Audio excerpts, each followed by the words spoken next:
Welcome to LiveDaf, your online Daf Yomi Shir. Shalom Aleichem and welcome back to today's Daf Hayomi Horayos 10m. Yud, we begin a brand new parak, so it's Talmud Bavli at the Mishnah, 7 lines off the bottom. Up until this point, we have learned that a Kohen Mashiach was an appointed, Kohen Gadol, a leader of Klal Yisrael. If he sins regarding something really severe, something which has, a kares, chatas equation to it, instead of bringing the standard kivsa osira, the she-goat, the sheep, he will bring his own special, unique korban, a par, a cow. Likewise, a nasi, the king, if he should sin in similar fashion, he will bring a special, unique korban, a sa'ir, a he-goat, which is different than your standard korban chatas. Now, there are 4 possible scenarios to discuss regarding the Kohen Mashiach, the anointed Kohen Gadol, the Nasi, bringing their chatas. Either they have sinned and brought their korban while still in office. That's your standard, classic case. In that case, the Kohen Mashiach brings a par, the Nasi brings a soyer. You can have a situation where he sinned while in office, but he's no longer in office today. What happens now?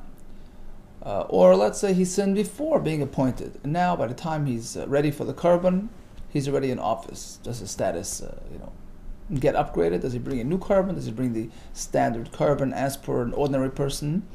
And finally, in the 4th case, we have a fellow who had been a Kohen Mashiach, had been a king, for instance, and is no longer, and he sins today. What type of korban does he bring? Okay, so we begin the Mishnah with Kohen Mashiach Shechata. So he was chayte while a Kohen Mashiach, v'achakach avar mimshichusa, and then he was removed from his position for whatever reason, before having a chance to bring his par. Likewise, v'chei nasi shechata v'achakach avar migdulasa, a king who sinned, and then he was removed from his post and is now ready for a korban. Which korban does he bring? Says the Mishnah, it's rather simple. Kohen Mashiach may be par, and Nasi may be sir. They stick to their unique korban.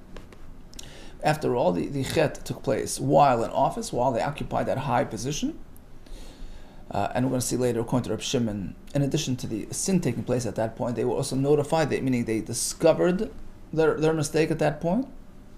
So although they're no longer in office, they'll stick to the unique korban, the par, or the soyer. Kohen Mashiach may be par, Nasi may be sir. What happens in the following case? Mashiach she'avar mimshichusay, v'achakach chata. A Kohen Gadol had been a Kohen Gadol, but is no longer, and today he was chayte. V'chenan Nasi she'avar migdulasay, v'achakach chata. Likewise, a king who lost his status and today sinned.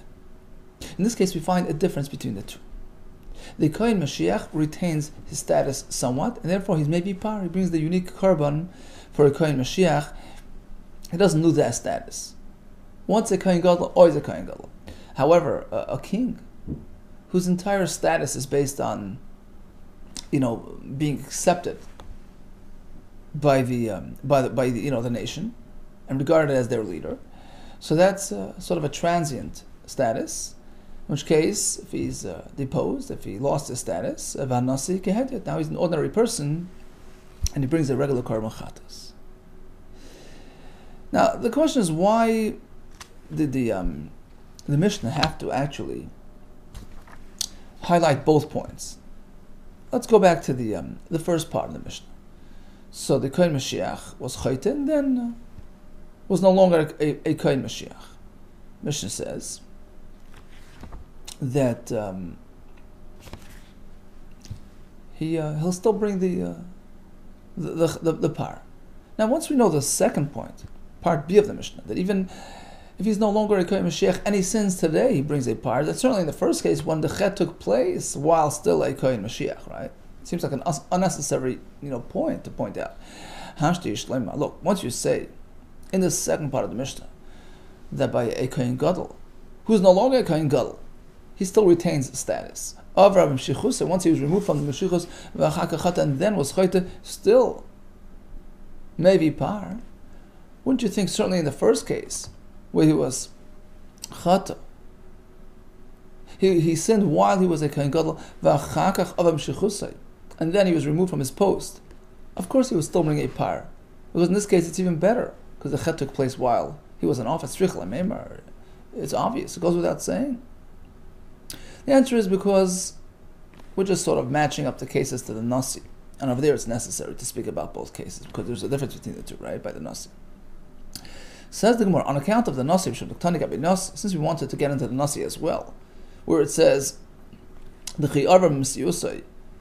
so in the second case of the Mishnah, where he was removed from his position, and then he sinned. In this case, he's back to normal. He brings a regular korban like a regular citizen.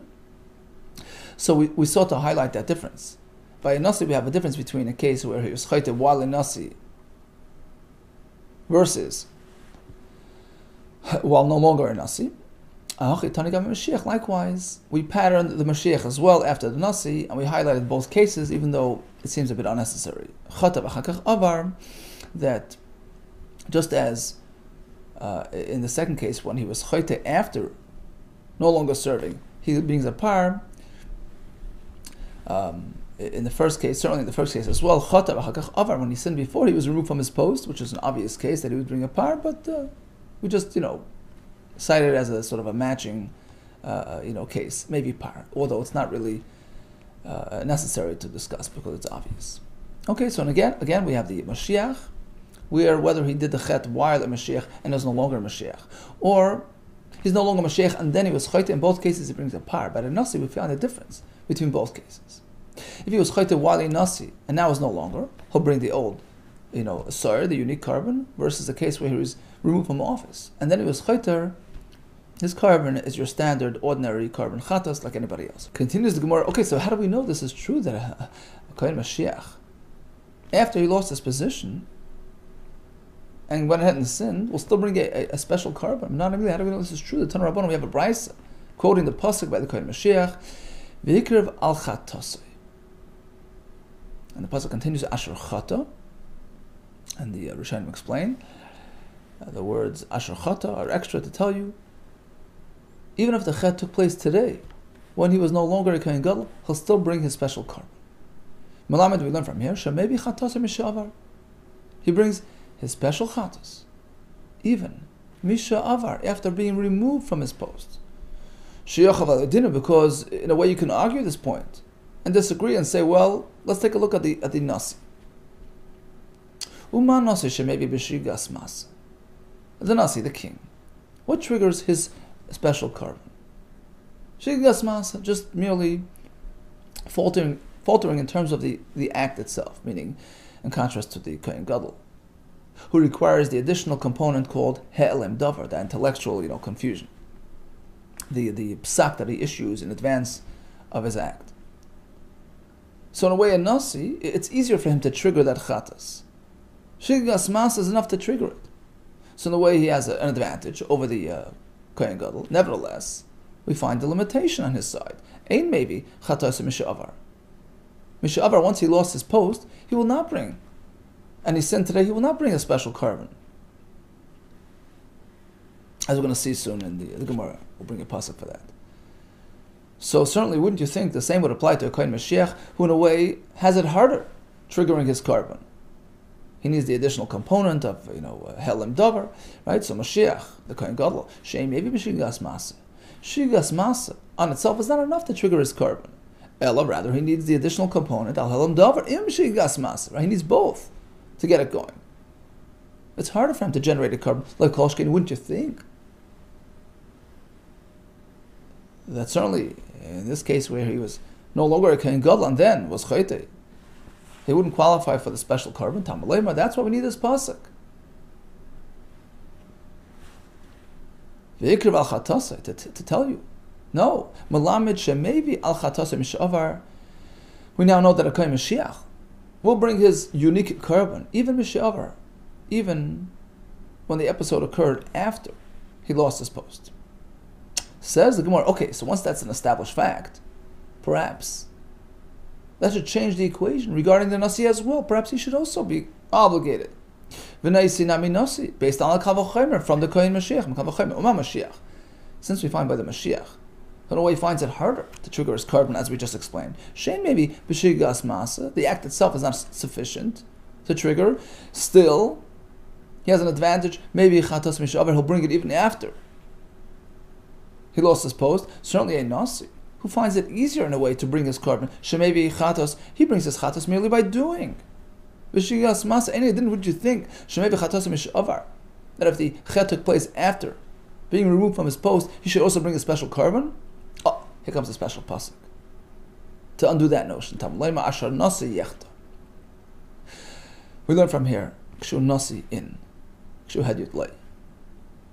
It only applies if the chet took place while he was a nasi. Asher nasi yechta, as opposed to having taken place after he lost his post. So bottom line is like this. If the chet took place while they were in position, all agree, they bring their special korban, even if today they're no longer in position. But if they lost their post and now they were chayte, we have a difference between a kohen gadol who'll still bring a special par. We learn that from the pasuk, as opposed to a nasi. Asher nasi yechta, the chet must take place squarely when he's in nasi. Here comes another scenario. Suppose the chet took place prior to being voted in. Then they were appointed. They're ready to bring their korban. Which korban shall we bring? Korban that pertains today to the new position, a special unique korban for the kohen gadol and for the melech, or should we look at the moment of chet which took place while they were just plain ordinary people? According to the Chachamim, Tanakama, we look at the moment of chet. In this case, it's standard korban chatas, like anybody else. They're treated like ordinary citizens. Reb Shimon Omer,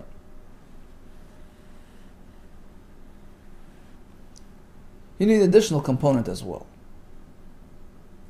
The moment of chet defines, but also they must have discovered their mistake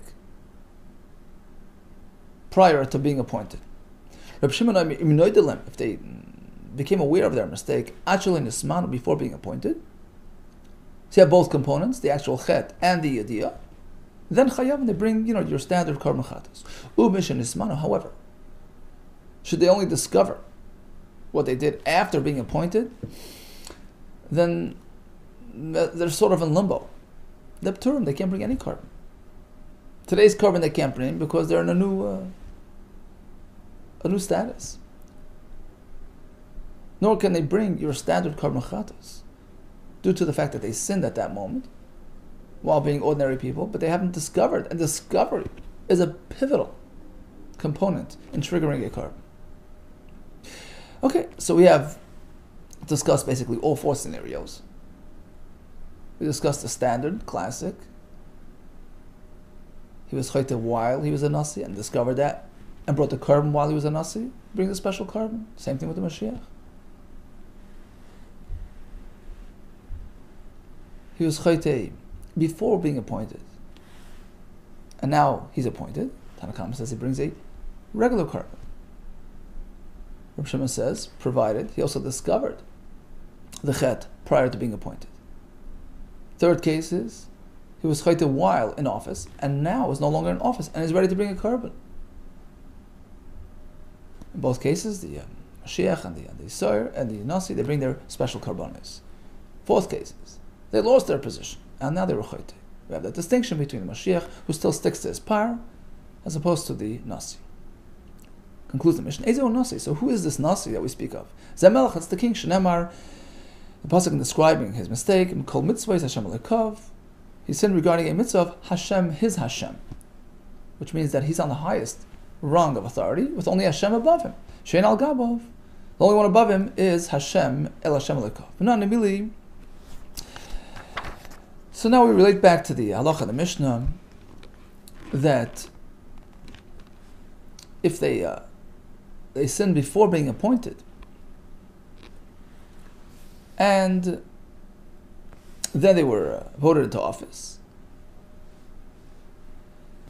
they don't bring their special karbanos of today. Rather, they bring their standard karban chatos like anybody else. How do we know this is true? Tana Rabban, we have a brayso. So here's the Kohen Gadol who sinned. And we learn prat lekoidnis. The special karban only applies to today's averos while in office, as opposed to averos which preceded him being voted in. Because perhaps, why do we need a pasuk? Perhaps we can just learn it from a halacha kavachomer that it is so. Why is the pasuk necessary? Let's take a look at the nasi.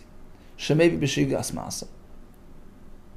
Merely shigas masa triggers his liability, so it's easier for him in a way to bring a carbon. Ein mevi al koidmes. He will not bring a special carbon on averos that he committed before being voted in, as we're going to see later in the Gemara. It's based on the pasuk that we had before, actually. The carbon is unique to averos that took place while in office. So by him we know it doesn't cover averos prior to being voted in, despite, in a way, being easier for him to trigger his carbon. Only shigas mas is needed. Still, ain't maybe al koidmes. Certainly, wouldn't you think a Mashiach who finds it in a way harder to bring his carbon? Shem maybe al helam davar. Im shigas mas, it requires both components. Helam davar, shigas mas, so it's harder. Ain't it did? Wouldn't you think? Shlo al koidmes. He shouldn't bring a special carbon on a verse that took place beforehand. So why is the pasuk necessary? We can draw our own conclusion based on the kavachim. Well, it's not so simple.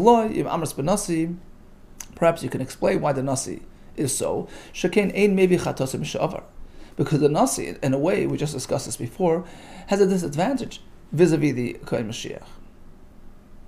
Because mishavar, he will not bring, which means to say, once he's removed from his post, and then he's chote, he will not bring that old, special carbon. As opposed to a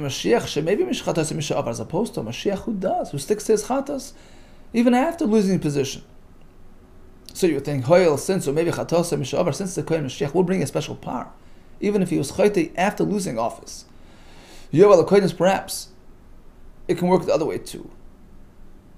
He'll bring a special par today while in office on averos that he committed before being voted in. That's why we need a pasuk HaMashiach to tell you Chata kushu Mashiach. Maybe only if the chet took place while in office, then he brings a special carbon. Maybe kushu hedyot, and maybe, but not if it happened while he was still a hedyot. We find a similar brayso regarding a nasi. That we exclude averos that took place before being voted in. Asher nasi yechta prat lekoidmes, as opposed to averos that took place before. Why do we need a pasuk? Why is it necessary? To source it in a pasuk, we could just figure it out on our own, based on Kavachomer, based on Mashiach. Well, they didn't. Mashiach, since the Kohen Mashiach, who has an advantage over the Nasi, because he brings a special carbon, even on averos that transpired after he lost his post, as we discussed earlier. So, despite that disadvantage, he still will not bring his special carbon on averos that took place before he was appointed, as we just proved. Certainly a Nasi who has a disadvantage, he can't bring karbanos after he loses. He doesn't bring a special chatas on events that transpired after losing post. Right, in contrast to the Mashiach who does. He doesn't. So he has that downside. Wouldn't you think likewise he couldn't bring his special carbon on averos that took place before being voted in? So why do we need a pasuk? Says the Gemara, no, you can't really draw, a fair parallel to Mashiach. Mashiach can maybe b'shigas masa, because Mashiach, in a way, has a downside too.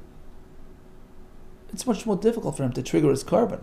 Shigas masa, the act itself, is not sufficient, as opposed to a nasi, where it is sufficient. Maybe he brings his special carbon b'shigas masa merely for doing. So I would think, maybe Mishigas Masa, since he has that advantage. So it's easier for him to bring.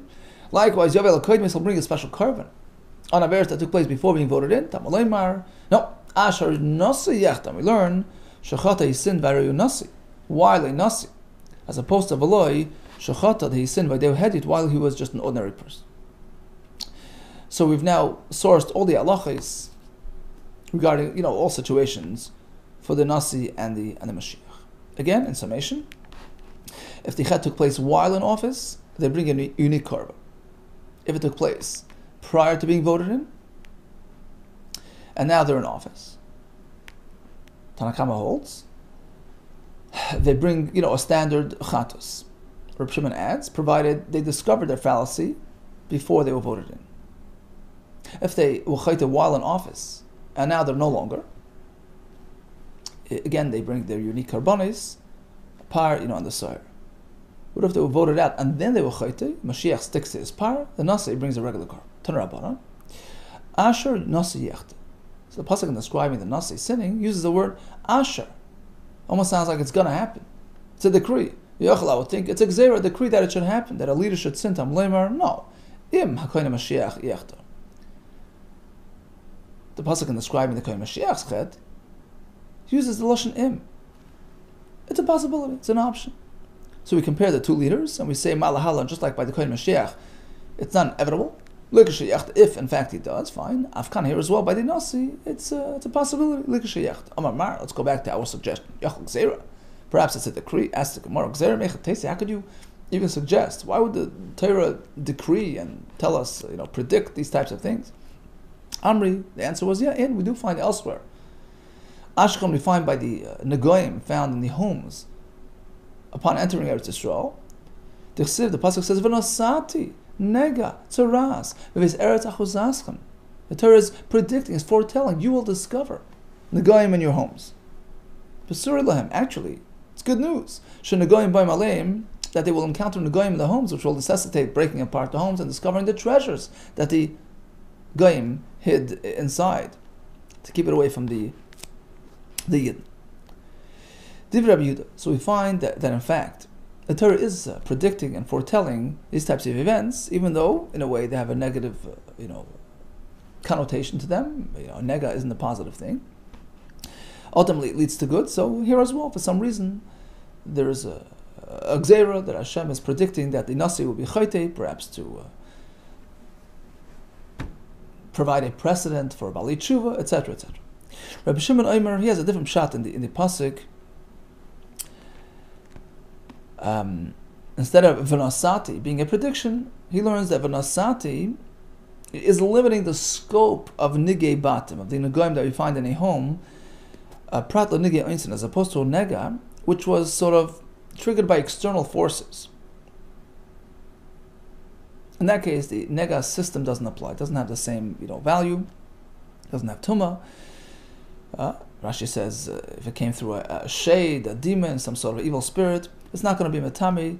Only if it's an asati placed there by Hashem in a miraculous, supernatural way. Okay, says the Gemara. So Lav Amar Rabbi Yehuda, just as we find that Rabbi Yehuda by the nega system learned the pasuk is predicting psura chanami here as well regarding the leader sinning. Perhaps it's a prediction. Im. That's why the pasuk actually uses im by the Kohen Mashiach, and we draw a parallel to the nasi. It's not inevitable. It's just describing a possibility.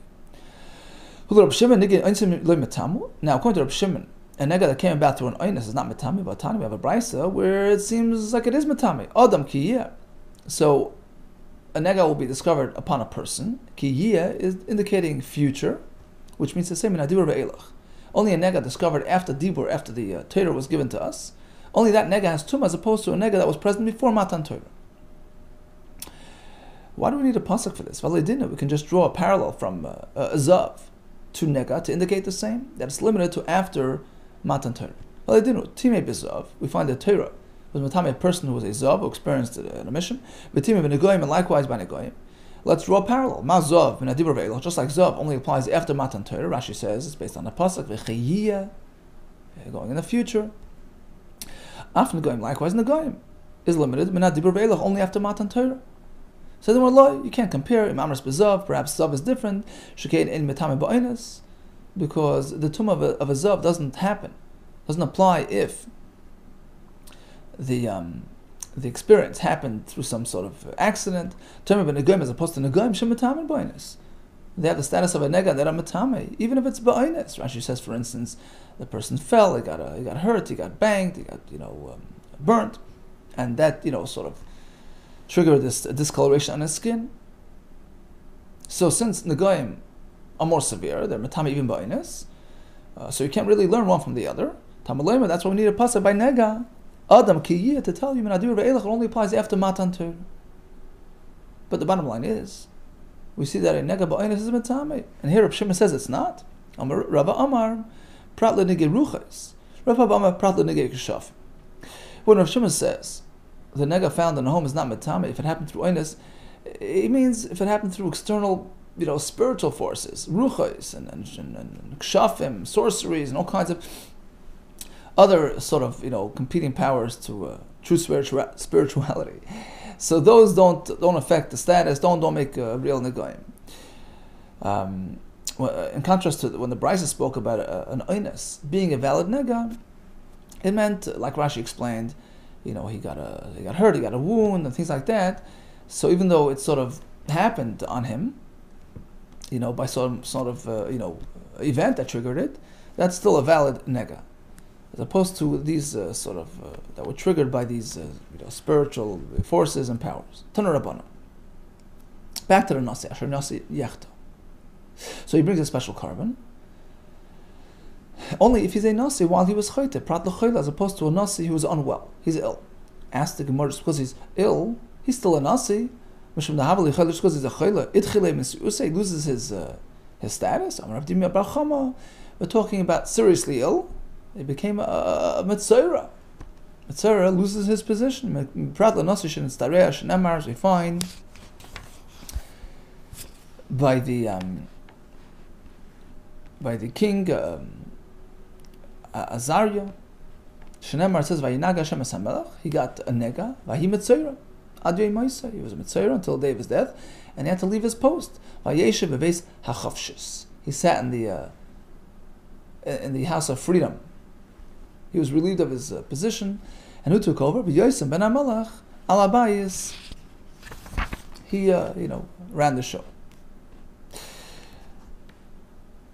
So we see that a king who is in a tzara situation is not considered an acting king.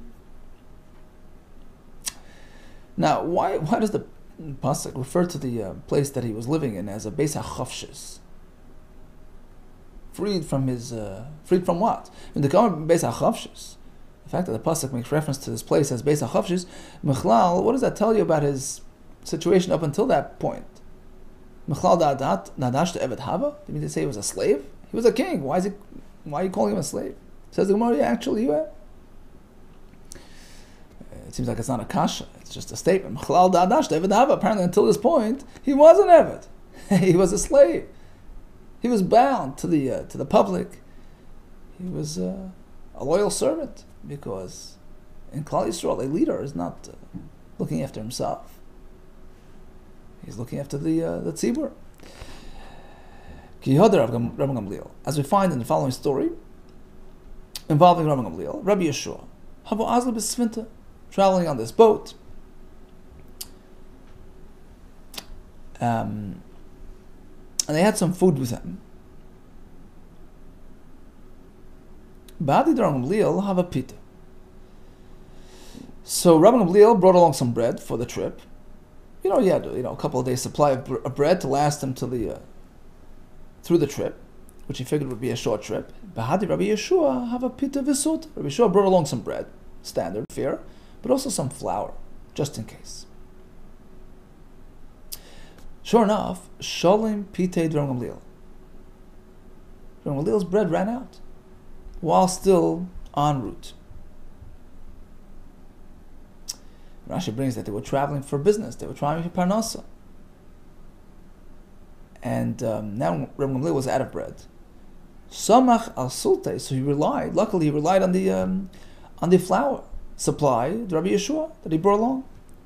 Amalei Rabbi Gamliel turned to Rabbi Yeshua. How do you know to bring along extra supplies on this allegedly officially short trip?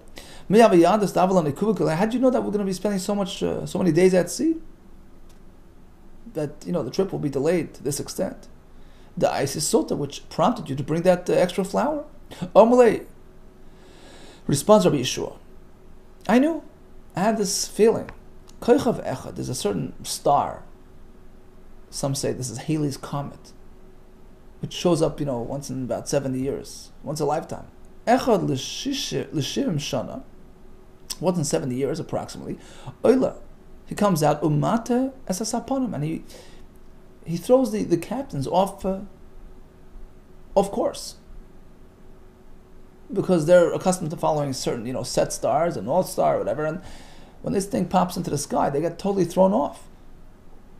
And I figured, I was concerned that perhaps we're going to encounter this type of phenomenon, which will throw us off course. And it's going to delay our trip. Amarti, I figured, Shema Yala v'yatsa yisana, maybe this star will show up and, throw us off course. Just to be sure, I brought along this extra food. Amar lei. Rabbi Gamliel was so impressed by his wisdom. Kol kach b'yodcha, you have all that wisdom with you. You can't just sit in tranquility and learn. You have to go and travel for panos, to earn a livelihood. V'ata oila b'sfina.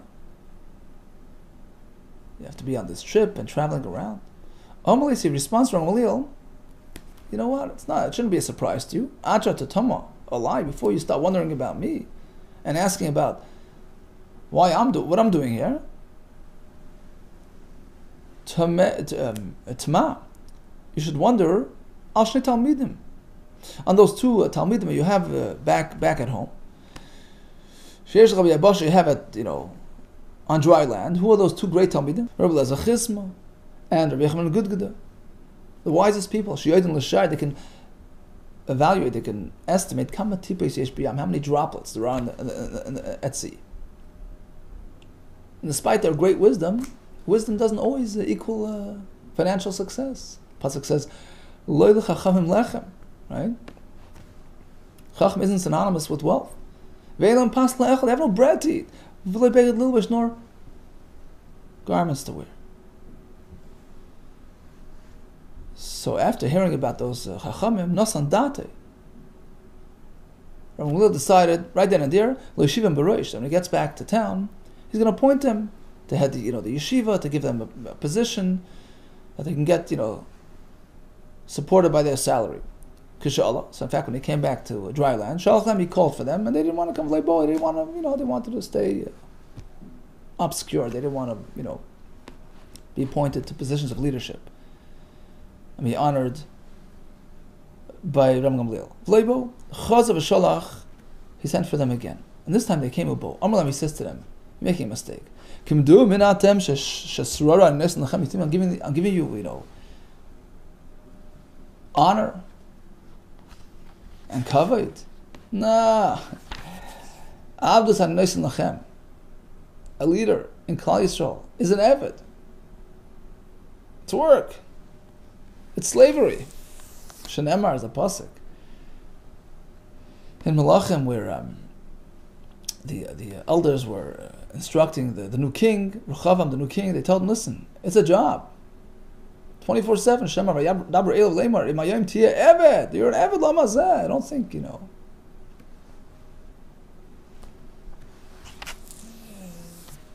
becoming rich and famous, and it's all about yourself. Just the opposite. You're being enslaved to your nation. Tanarabban. Asher nasi yechta. So once again, back to the melech who sins, and the pasuk precedes it with the lashon asher. We learn Amar Rabbi Yochanan Zakai. Asher over here can be ashrei, privileged, lucky. Ashrei ador, lucky is that generation whose leader is honest, straightforward, transparent, willing to admit his fallacies. Shanase shalei maybe carbon shigasa. He's willing to bring a carbon for his mistakes, and certainly, if that's the way the leader is,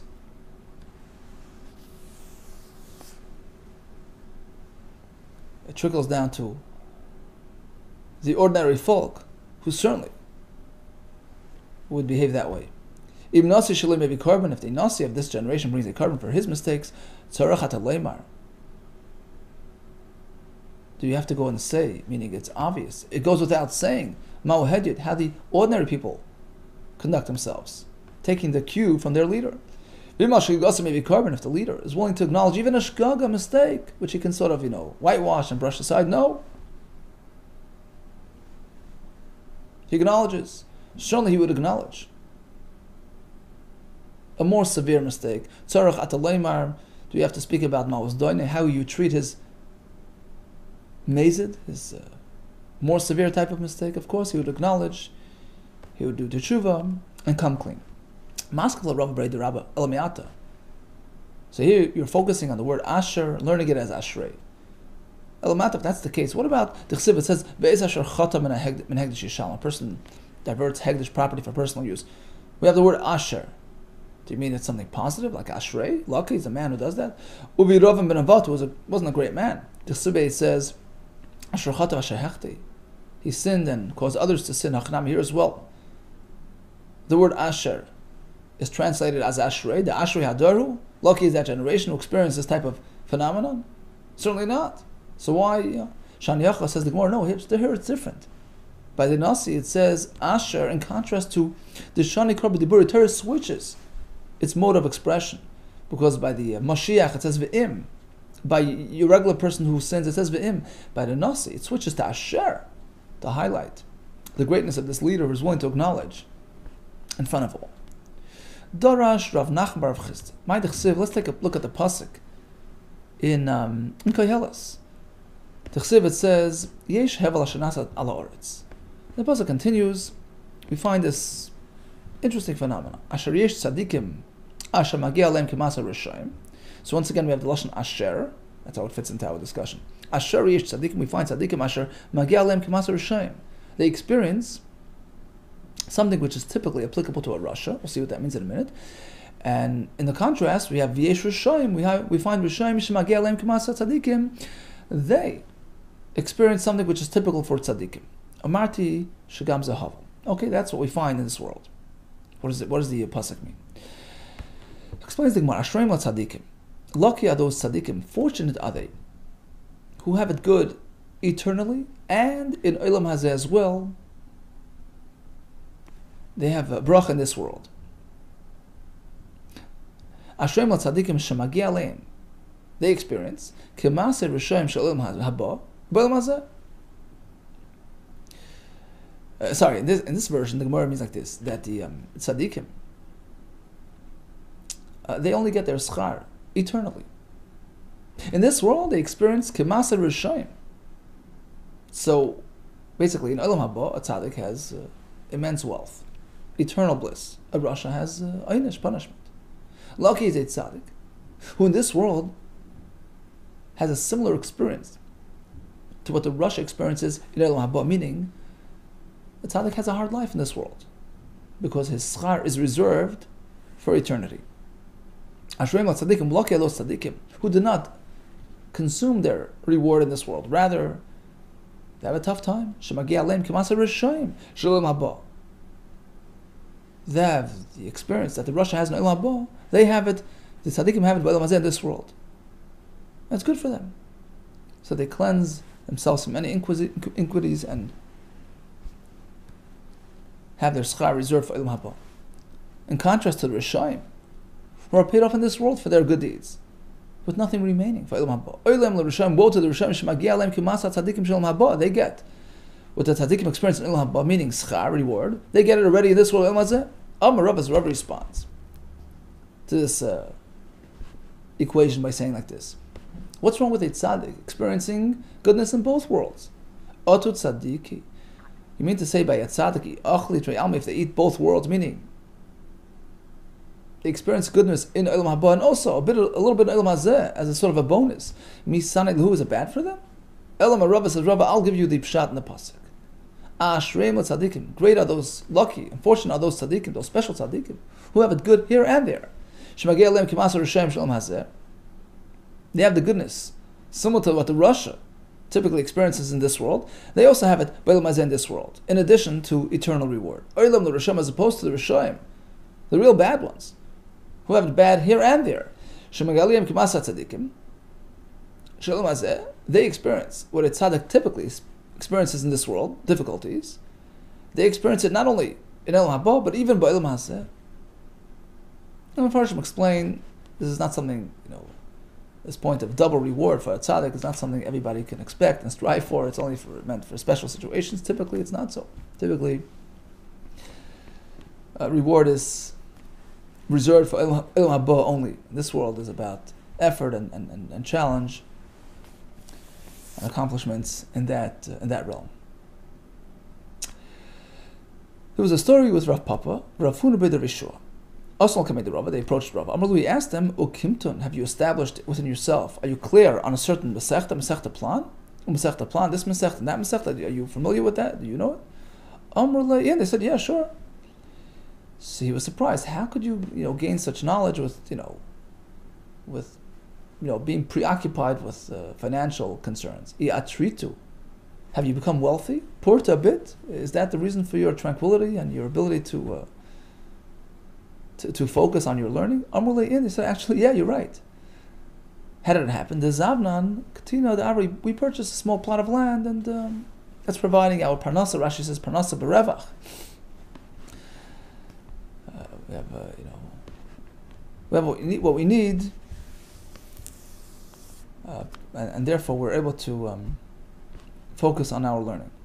Korei, so he applied to them this phrase, lucky you are, Shein l'tzadikim, shemageh aleim k'maseh Hashem sh'el mazeh. Lucky are you, the tzadikim, who experience k'maseh Hashem sh'el mazeh, reward that's typically applied to the Rasha, temporary reward, the fleeting reward.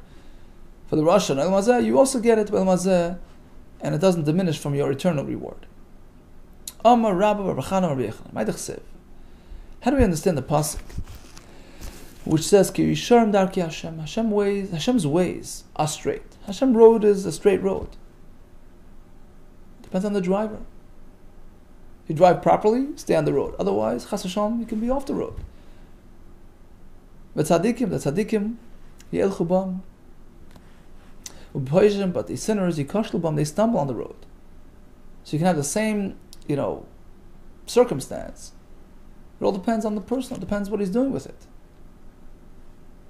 He applies it properly, great. He misconstrues, terrible. Mashal, Shnei Bnei Adam, we have a mashal to highlight this contrast. Two people, Shetzolu Pischem. They roasted the Korban Pesach for the mitzvah's Korban Pesach. They both sat down to eat the Korban Pesach. Echad achlu l'shem mitzvah. One ate it l'shem shamayim properly. He ate it, towards the end of the meal. Al hasoiva. He was partially full, but not fully full. So this way he enjoys it to the maximum, the way it's meant to be eaten. But his neighbor filled himself to the brim, and now he forced himself to eat the Korban Pesach. It was a forced experience. Achila Gasa, he was totally full, he was stuffed. So they both did a similar act. They both ate a Korban Pesach with varying results. The contrast is stark. The one who ate it l'shem mitzvah properly, on him we have the pasuk tzadikim yelchu ba. So he properly traveled that road. He did it properly. Zeh as opposed to the other fellow who did it improperly, on him we have the phrase u'poishim yikosh l'bam. So we have the same type of act, worlds apart. Omar le Rish Lakish. So he responded, Rasha karis le. Why is he called a Rasha? I mean, nihid le avid mitzvah muvchar. True, he did not fulfill it in its epitome. But Pesach miklei ka'achal, he didn't eat a Korban Pesach. Why are you calling him a paisheya? He did a mitzvah, although not, in the ideal way. Ella, rather, the following depiction would in fact be a more accurate description of this sort of contrast. Ella mashal shnei bnei adam, you have two people. Zeh ishtav achoysim b'bayis. This fellow had his wife, who's permissible to him, and his sister in the house. And his neighbor had the same situation. V'zeh ishtav achoysim b'bayis. Reuben had wife and sister around, and likewise Shimon.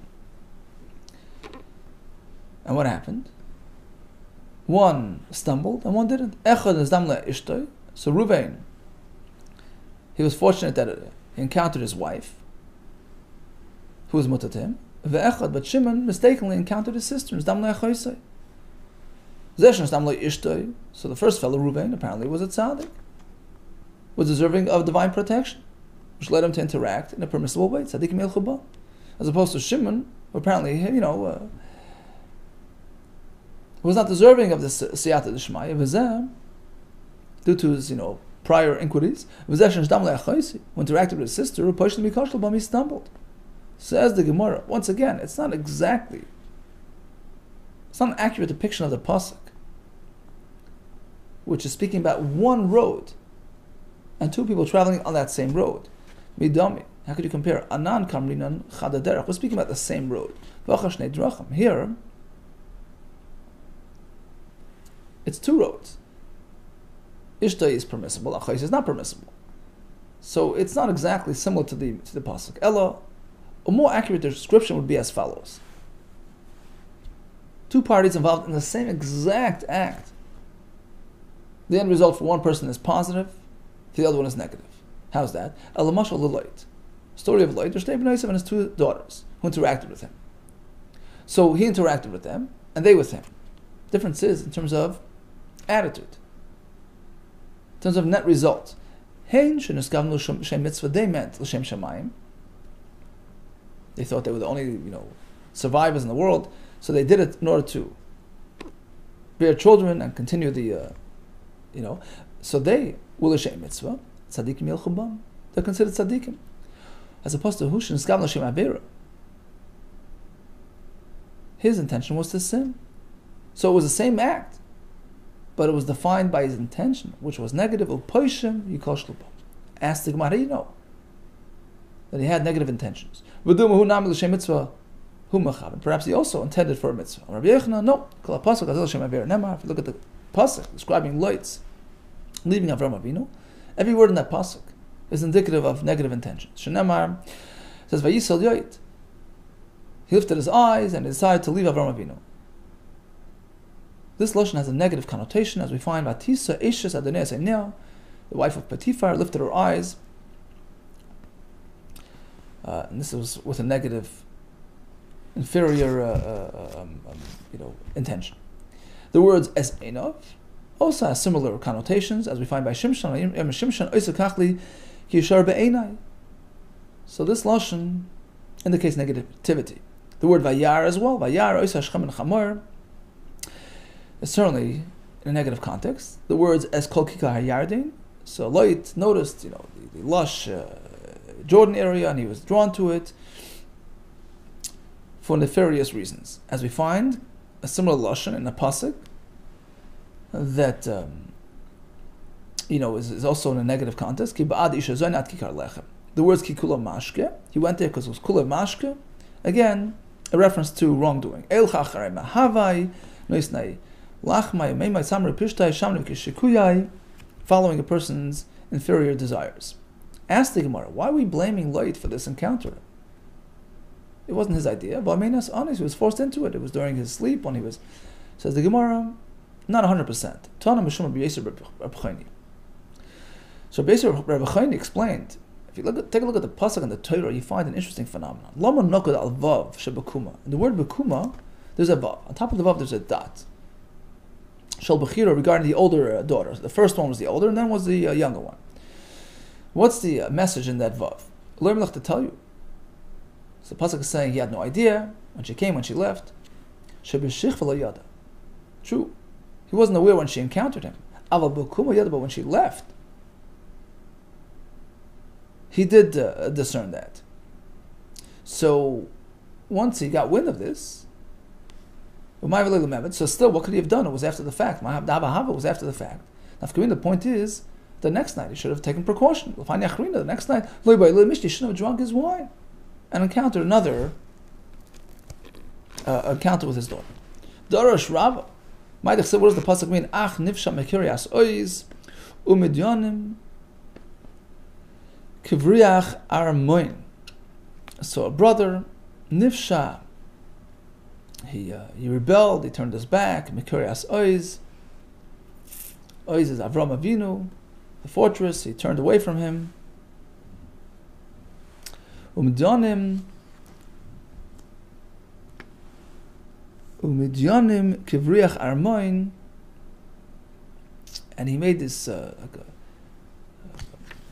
animosity, like a vriach armoin, like the bolt of a palace. So what's the message? What's going on? Says the Gemara, it's all going about Avram Avinu. It's all referring to late, when he separated from Avram Avinu. This brother that Nifsha Mekurias Oiz, who abandoned his brother, his uncle, Zaloit. It's called his brother because they were Anosham Achim Anachim, they were close, they were friends. But in any case, it's late. Zaloit Shapirshma Avram. He left Avram Avinu and looked for more exciting pastures, like we said before. Umidyanim Kibriach Aramoin.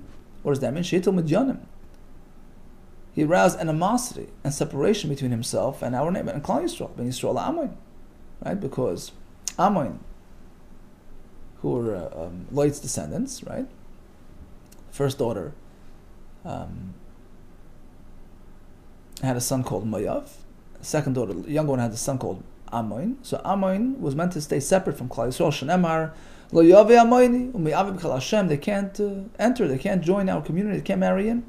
And this is all triggered by their Zayda Loits, nefarious intentions, following his desires, abandoning great opportunity of being with Avram Avinu in order to join up with the people of Staim and their culture.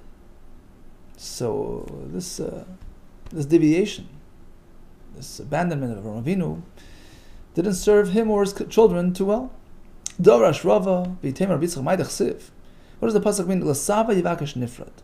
B'chol toshia yizgala. What does that mean? L'tava yivakesh nifrat. Who's that going on? Who's separated to attain his desires? Zeloit. Shenifrat, who separated from Avram Avinu to pursue his desires with the Anshe Stoim. And then, like we said, it went into his DNA, into his kids, and brought about this rift between them and us. Actually, the pasuk says the reason why they can't, Ammon can't join in because they failed to host us and to accommodate us and to be generous to us when we, in our time of need. But certainly that was rooted in their Zayda's choice of preferences, right? And cultural, association. So b'choyel toshia iskala. What does that mean? Shenizgala kloinei. His shame was then revealed. B'batek nesiyas, b'batek midrashos. Right? Because of his doings, eventually his shame became permeated throughout our shuls, our yeshivos, in a sense that they can't, they're blocked out of our nation. It's not, it says, Amonim Yav Asur Nisrael, they can't join us forever. V'amar Ula, on this topic of actions versus intentions, Amar Ula, V'amar Ula, Tamar Zimri Zina. We find a contrast between Tamar, who interacted with Yehuda, as opposed to Zimri, who interacted, in his story. So similar acts, but worlds apart in terms of intention, in terms of, consequence. Zomar Zinsa, in contrast to Zomar, who committed this act with Yehuda, she was zeicha to tremendous generations. Yotzu Mimena, who came out from her Malachim, Navim, kings and prophets. She meant L'Shem Shemayim, as opposed to Zimri, Zina, who did znos for the sake of Aveira. Look what he caused. How much calamity he brought about. Naflu Kam Rubais, many tens of thousands Yisrael from our nation were killed as a result. So sometimes acts can seem to be similar, but when they're defined by their intentions, worlds apart. In fact, sometimes an Aveira can be considered greater than a mitzvah if it's lishma, for the right purpose. It can be greater a mitzvah shaloi lishma than a mitzvah that was done without the right intention and kavanah. Shalem, as the pasuk says regarding Yael, who trapped Sisera while he was escaping. Shalem tevorach, so she interacted with him physically. She sacrificed in that regard l'shem shemayim, to weaken him and to bring to his eventual demise. Yoel should be blessed greater than the great woman of Klal Yisrael, Eshes Chever Akeni, Yoel, the wife of Chever Akeni. She should be blessed greater than the Nashim. Who are the great Nashim that we're speaking about? Man Ninu Nashim Boil. Who are these Nashim in the tent? Al Grady Mois, Sarah and Rivka Racham Aleah. So, even though she was involved in something which you can label as an Avera, it was an Avera Lishma to save Klal Yisrael. She's held in high regard. Eini says, how could you consider an Avera Lishma greater than a mitzvah without the right intention, which almost sounds like a mitzvah without the proper intention is worthless or worth very little.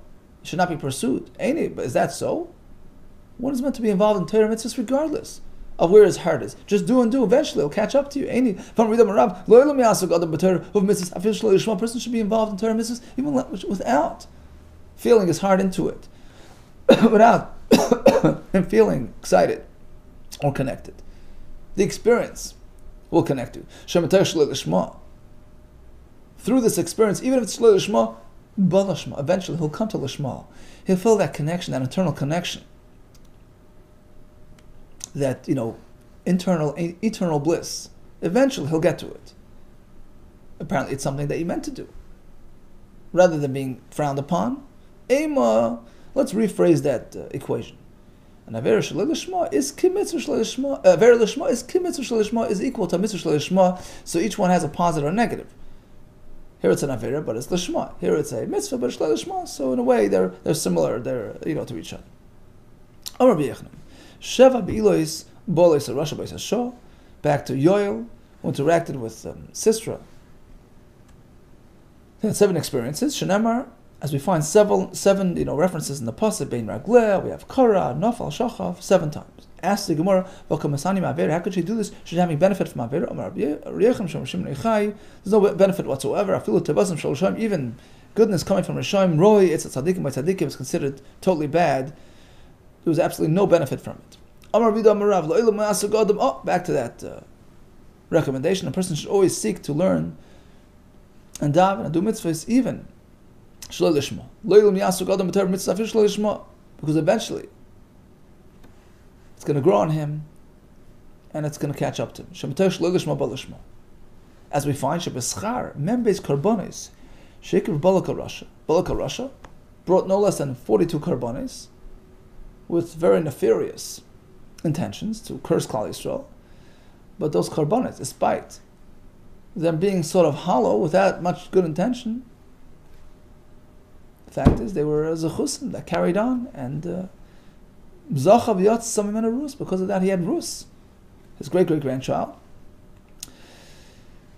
The Amar Chanina, Rus, who was the mother of David HaMelech, right? Bas B'nai Shel Eglon, granddaughter of Eglon, Ben B'nai Shel Balak Melech Meir, the grandson of Balak. So eventually, the karbonos did have a positive effect on his descendants. Where do we find that Hashem would not deprive a person of reward for even speaking positively in a dignified manner? Sichana, Macha from the story of Lot. Dilu Bechira, because by the older daughter who came first, the Kari Mayav, she called her son Mayav, which has an element of, lack of dignity, indicating that it's, directly from the father. Amar Lei, right? Mayav is Mayav. Amar Lei, Rachman al-Moshe, because then Hashem tells Moshe, you know what? Al tater es Mayav. Val tisku ram milchama.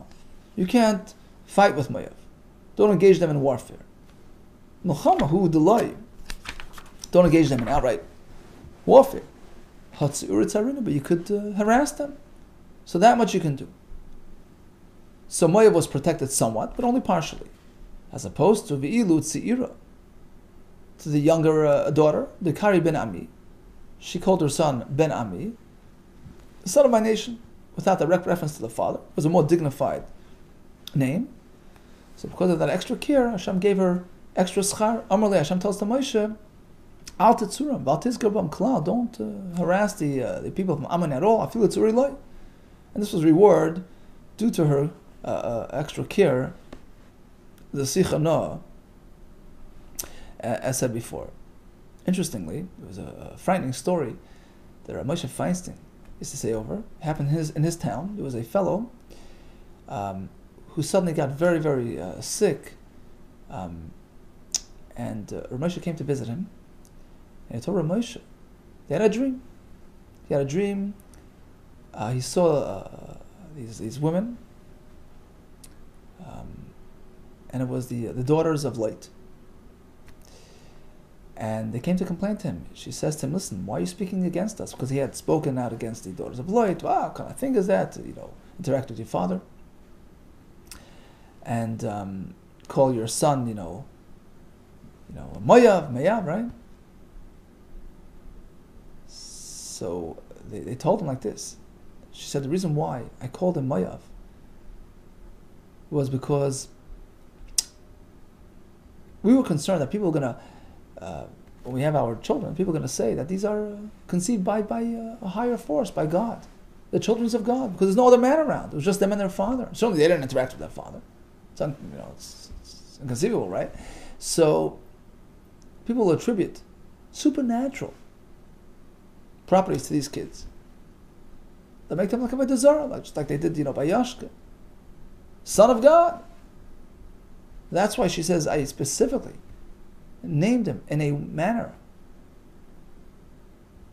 to clarify this point. That would preempt any confusion. No, he's my father's son. Mayav. And I meant L'Shem Shemayim. And you go and you badmouth us. And they had tremendous tightness on him. And that's what he told Rav Moshe. And it turns out that he had some sort of terrible infection. His tongue got bloated and came out of it was terrible. And that's how he died a couple of days later. So everything has many, many layers of depth and meaning to it. In any case, says the Gemara, one more point. A person should seek to hurry into a mitzvah with excitement. Look what happened over there by the daughters. The older one beat the young one by one night, right? And because of that, the schar that she got for that, because of that she was zeicha, because masa arba doris lamalchus. Some take out the word lamalchus. Her descendants joined our nation 4 generations before the younger daughter's generations, which means to say like this. Rashi says, the older daughter, it was Oived, then Yishai, David, and Shlomo. So Oived was, Rusa's son, right? So at that point, her descendant had already joined Klal Yisrael, already from Oved's time. And only 4 generations later, Oved, Yisai, David, Shlomo, only after that came Rechavam, the son of Shlomo, which Rashi says was his son of Nama from Amoin. So it took 4 generations longer to join up with Klal Yisrael, and this is because the older one preceded the young one by one night, L'Shem Shemayim. Okay, so in summation, we learned about special karbanos brought by the Nasi and Mashiach. If they happened during their time in office, certainly they bring unique karbanos. If it happened before, then they bring regular people. If it happened during office and now they were removed from their posts, so again they bring their special karban. What happens if they committed that chet after losing their posts? Well, the Nasi loses his special karban, but the Mashiach sticks to his special par. Discussed the avdus of a leader, commitment, loyalty, selflessness of a Jewish leader vis-a-vis his nation, the honesty, straightforwardness, acknowledging a chet. We learned about tzaddikim would typically get their schar only in Olam Haba, but in some cases they're privileged to have it even in Olam Hazeh, as per the story of these chachamim. We have the mashal regarding Hashem's ways being straight. It's all about the traveler and about the intention. We spoke about Aver Shelo Lishma, which, by the way, the Avshei Chaim points out. He says it's only applicable before Matan Torah. A person today can't decide, okay, I'm doing an Aver Lishma. Regarding Yoel, perhaps the point is there she was actually protecting Klal Yisrael. It was Pikuach Nefesh, and she was sacrificing herself for Klal Yisrael. So again, that's an exceptional case. Typically, we stick to the rules. We do the mitzvahs and keep away from the Averis.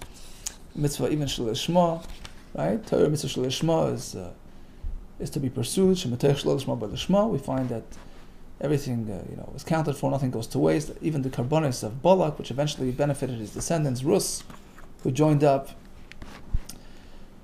and brought about Malchus Beis David. All the best to you and Atzlach.